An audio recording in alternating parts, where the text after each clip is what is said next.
મારું નામ મેહુલભાઈ માટિયા છે।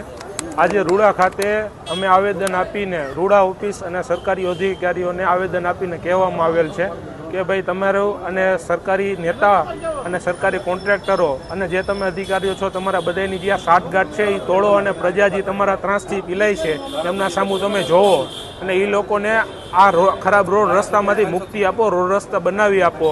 આ રોડ રસ્તા ખરાબ હોવાને કારણે જે અકસ્માતો બને છે, જે નાના લોકો છે એમાં એનો શિકાર બને છે, એના સામું તમે બધા જોવો અને આ વસ્તુને તમે કાંઈક સિરિયસલી લ્યો। ખાલી સત્તામાં બેસીને તમારે મોજ મસ્તી કે તમારે એકબીજાના સાઠગાંઠથી ઓલું ન કરો, આવી અમે એ લોકોને અપીલ કરેલ છે। રૂડામાં આવેલા તમામ ગામો છે જેમના રાજકોટની અત્યારે રાજકોટ જિલ્લાના લગભગ એકેય ગામડાના એવા રસ્તા નથી કે જે પરફેક્ટપણે આપણે એમ કહી શકીએ કે આ રસ્તો સંપૂર્ણ રીતે કમ્પ્લીટ છે। અત્યારે ગુજરાતની ઓમ રાજકોટની ઓમ જોઈએ તો ગુજરાતની આખા રોડ રસ્તાની બધી હાલત ખસ્તી જ છે। એક પણ એવો રોડ નથી કે જે રોડને આપણે એ ગ્રેડનો માની શકીએ। બધા રોડ રસ્તા ધોવાઈ ગયા છે, પતી ગયા છે। તો રોડ રસ્તા જે તે કંપનીએ કે કોઈ પણ વ્યક્તિએ બનાવેલા હોય તો એનું વોરંટી હોય, બરાબર, તો એમની પાસે તમારે ખાલી ઓર્ડર કરીને એક રિપેર કરવાનો, તમારે એક લેટર લખવાનો છે। જો તમારાથી એ વસ્તુ નથી થતું તો તમે એનો મતલબ ક્યાંક ને ક્યાંક એવો થયો ને કે આ રસ્તો બન્યો ત્યારે તમારે બેનો હારે ભાગચારો હતો કે આપણે 5 રૂપિયા તું મારા રાખજે, 5 રૂપિયા તું આના રાખજે એમ કરીને। એટલે આ ભ્રષ્ટાચાર છે સરકારનો અને અધિકારીઓનો બધાનો, અને જનતા જાગે। રાજકોટ જિલ્લા યુથ કોંગ્રેસનો પ્રમુખ છું।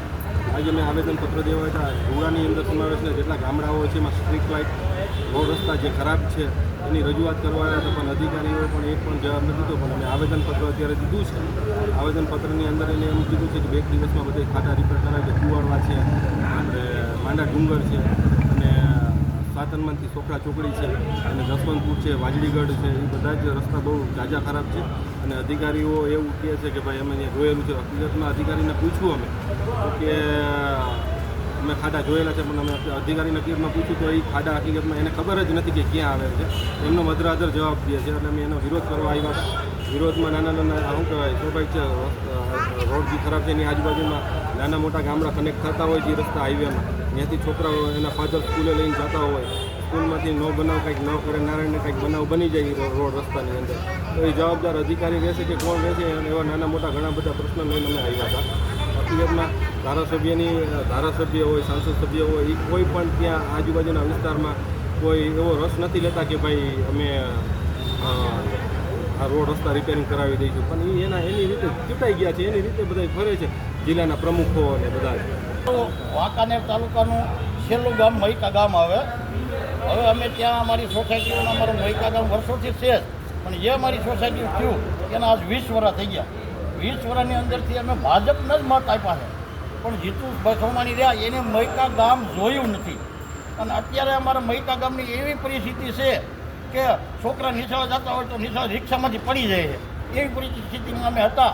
અને અમે હમણાં જે મહિનાથી પહેલાં રોડ રસ્તા બંધ કર્યા તેથી અમને એને બાંહેધરી આપી હતી કે અમે 9મા મહિનામાં અમે તમારું કામ ચાલુ કરશું, પણ આ 9મા મહિનામાં પૂરો થવા આવ્યો તો નથી આવ્યા કોઈ જીતુભાઈ સોમાણી કે નથી આવ્યા અમારા સંસદ સભ્ય કે નથી આવ્યા ભૂપતભાઈ બોદર। ભૂપતભાઈ જ્યારે અમારા જિલ્લા પંચાયત લીધા તે અમે એની કાર્યાલય ખોલી હતી, અને કાર્યાલય ખોલીને અમને બધા વસન આપ્યા હતા। એ વસનને ભૂપતભાઈ બોદરે નથી ઉભા રહ્યા, અને જીતુભાઈ સોમાણી તો એને મૈકા ક્યાં ગામ છે એને જોયું નથી, અને તો અમે એના મત આપ્યા। અમારી પેટીના મત એ જોઈ લે લોકો, જો એને હવે કામ ન કરવું હોય તો હવે પણ અમને મજા આવશે ના અમે જઈશું।